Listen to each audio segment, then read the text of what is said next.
Tara Brogan in the bow seat for Marlow. Had a good look over her shoulder, one last look to check on the path that they need to pursue and to navigate over this next 2,112 metres of rowing, and off they go now. You see Latymer Upper white vests on the Berkshire station to the left of your picture, and there you've got Marlow Rowing Club.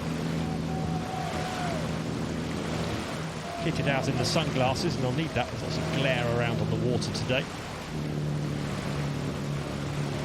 The umpire getting involved early, suggesting that Latymer Upper School need to get back onto their side of the water.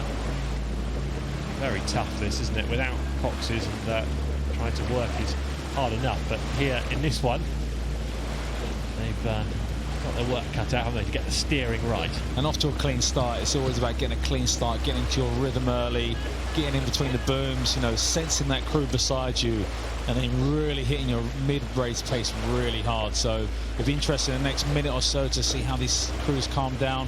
They've raced each other this year at the national schools, both been in the B final, coming first and second in that, so they will know each other really well.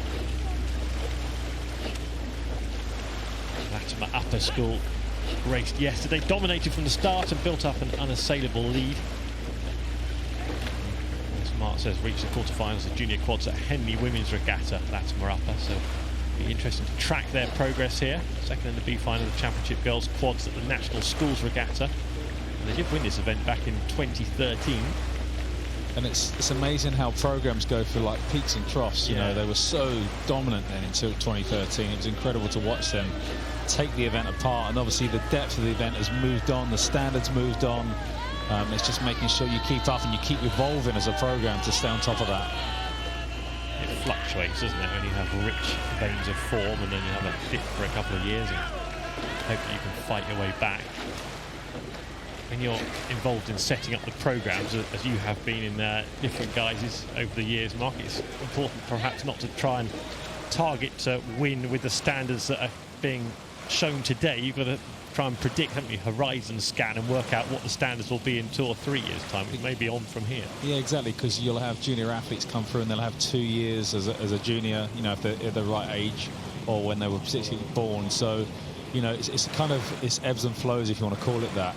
And as a head coach, getting that balance right, you know, because you want your nucleus of athletes, young athletes, always coming through that kind of attract other athletes or students from the school to want to take up rowing and be part of that. So, you know, most programs do go through a building phase at some point, and I think, you know, the ones that can start there at the top, which you've seen in some of the events like in the PE with St Paul's, that's a really tough ask to keep at that height constantly.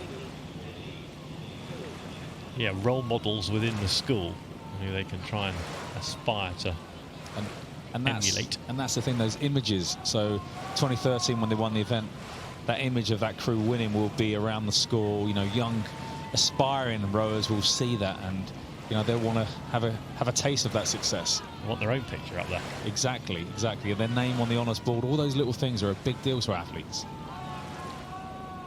Well, at the moment, you can see there on the right of your picture, on the Berkshire station, Latymer Upper on the length lead on Marlow Rowing Club. Marlow Rowing Club based just up the water from here, if you're not familiar with the local geography.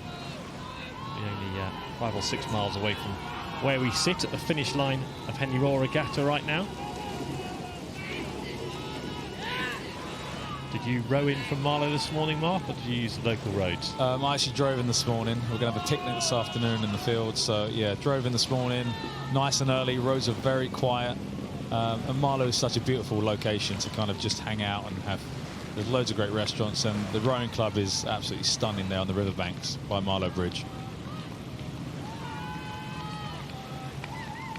So Marlow Rowing Club struggling to keep pace with Latymer Upper, stretching their lead.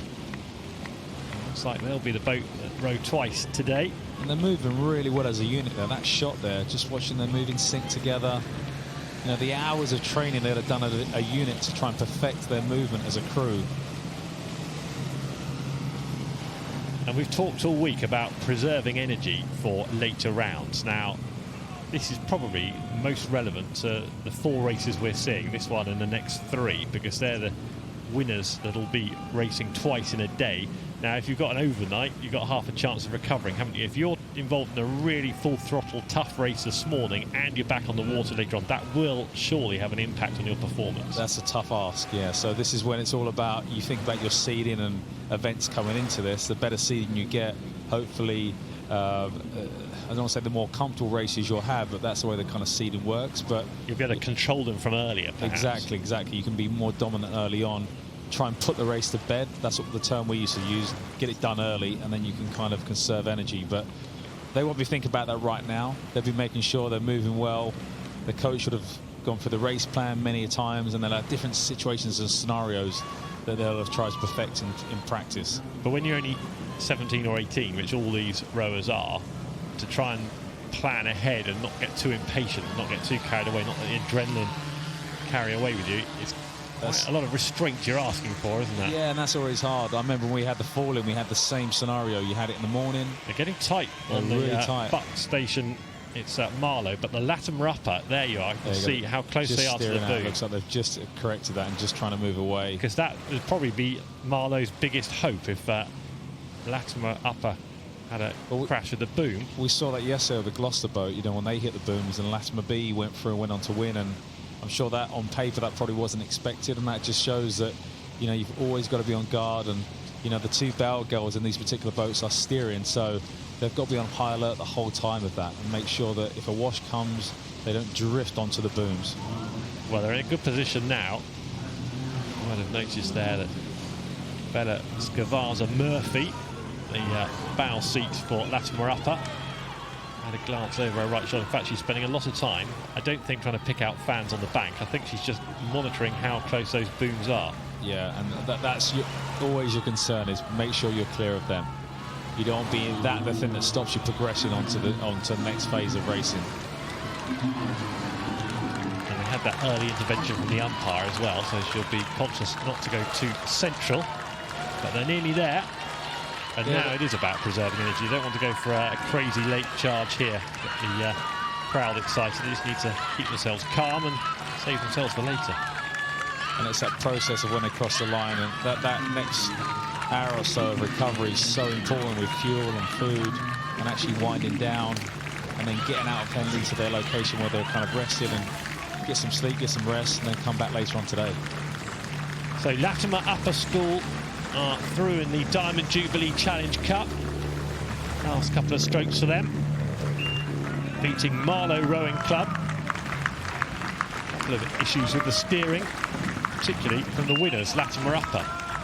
But they're safely through, which may be good news right now, but they'll be feeling the effects of that, and then they'll be back on the water later on to compete for a place in the final tomorrow.